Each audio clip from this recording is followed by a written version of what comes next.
गोकुलनन्दन गोविन्द गोविन्द हरि गोविन्द गोकुलनन्दन गोविन्द नित्य निर्मल गोविन्द नीलमेघ श्याम गोविन्द पुराण पुरुष गोविन्द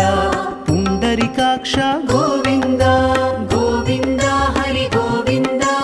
गोकुलनन्दन गोविन्द गोविन्द हरि गोविन्द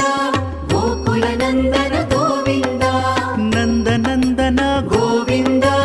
नवनीत चोर गोविन्द पशुपालक श्री गोविन्द पाप विमोचन गोविन्द